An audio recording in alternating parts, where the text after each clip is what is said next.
ये फोटो याद है? ये फोटो जून 1989 को लिया गया था, जब चीन की सेना ने तियानमेन स्क्वायर पर अपने ही नागरिकों का कत्लेआम मचा दिया था। तब चीन का ये आम नागरिक विरोध के लिए चीनी टैंकों के आगे आकर खड़ा हो गया था। इस फोटो को दुनिया टैंक मैन के नाम से जानती है।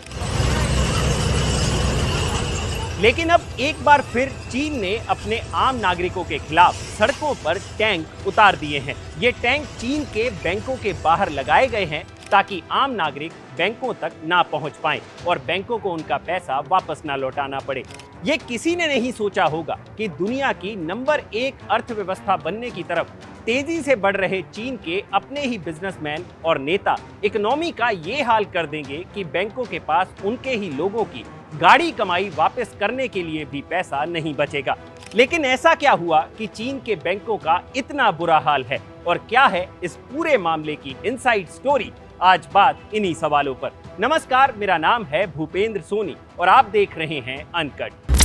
ये घटना चीन के हेनान प्रांत की बताई जा रही है, जहां के लोगों ने चीनी बैंकों पर यह आरोप लगाया है कि उन्हें अप्रैल 2022 से ही बैंकों से अपनी सेविंग्स निकालने से रोका जा रहा है, जिसके चलते हजारों लोगों ने बैंक के बाहर प्रदर्शन किया। जिसके बाद बैंक ऑफ चाइना की हेनान प्रांत की ब्रांच की तरफ से ये कहा गया था कि बैंक किश्तों में इन नागरिकों को उनका पैसा वापस करेगा, जिसके लिए 15 जुलाई को पैसे की पहली किश्त देनी तय की गई थी। लेकिन 15 जुलाई आई और गुजर गई, लेकिन फिर भी लोगों को उनका पैसा नहीं मिल पाया। जिसके बाद हेनान प्रांत में प्रदर्शन हिंसक होता देख पीएलए द्वारा बैंकों के बाहर टैंक तैनात कर दिए गए ताकि लोग बैंकों तक ना पहुंच पाए। यही नहीं, चीनी पुलिस द्वारा भी इस प्रदर्शन को दबाने की कोशिश की जा रही है। लेकिन सवाल ये उठता है कि दुनिया की दूसरी सबसे बड़ी सुपर पावर कहलाने वाले चीन के बैंकों का आखिर ऐसा हाल क्यों हुआ कि वो लोगों का पैसा वापस भी नहीं लौटा पा रहे। अप्रैल 2022 में साउथ चाइना मॉर्निंग पोस्ट में एक खबर छपी थी, जिसमें चीन में हुए बैंक घोटालों का खुलासा किया गया था। इसमें दावा किया गया था कि लगभग 6 अरब डॉलर यानी 47,000 करोड़ रुपए चीनी बैंकों से गायब हैं और अप्रैल से ही बैंकों ने पैसा देना बंद कर रखा है। हालांकि बैंकों का कहना है कि सिस्टम अपग्रेड के चलते वो पैसा नहीं दे पा रहे हैं। इसके अलावा एक कारण चीन में रियल एस्टेट की बुरी हालत को भी बताया जा रहा है। बैंकों ने बड़े बड़े प्रॉपर्टी डीलर्स को पैसा बांट रखा है, लेकिन वो पैसा नहीं लौटा पा रहे और शी जिनपिंग सरकार के करीबी होने के चलते उन पर बैंक कार्रवाई भी नहीं कर पा रहे हैं, जिसका खामियाजा चीन की आम जनता को भुगतना पड़ रहा है।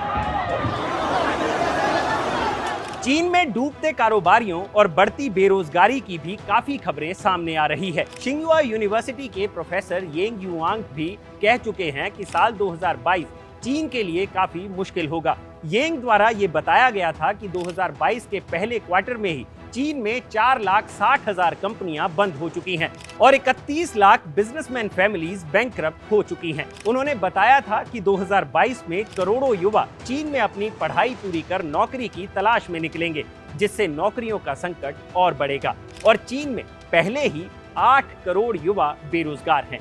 तो फिलहाल कुल जमा बात यही है कि जो देश बाहर से देखने में जितने अच्छे लगते हैं, वो भी अंदर से खोखले हो सकते हैं, लेकिन उनका पता वक्त आने पर ही चलता है। अब प्लीज, जैसे कुछ लोग श्रीलंका की खबरें देखने के बाद ये कहने लग गए थे कि एक दिन भारत का हाल भी श्रीलंका जैसा ही होगा, तो अब उनसे निवेदन है कि भारत को अब चीन से मत जोड़िएगा, क्योंकि भारत में जब कोई बैंक डूबता है तो उसके आगे टैंक नहीं बल्कि लोगों की कतारें ही दिखाई देती हैं। अगर आपको ये वीडियो पसंद आया हो तो इसे लाइक और शेयर जरूर करें और जानकारी से भरे ऐसे ही और वीडियोस देखने के लिए सब्सक्राइब करें हमारा चैनल अनकट।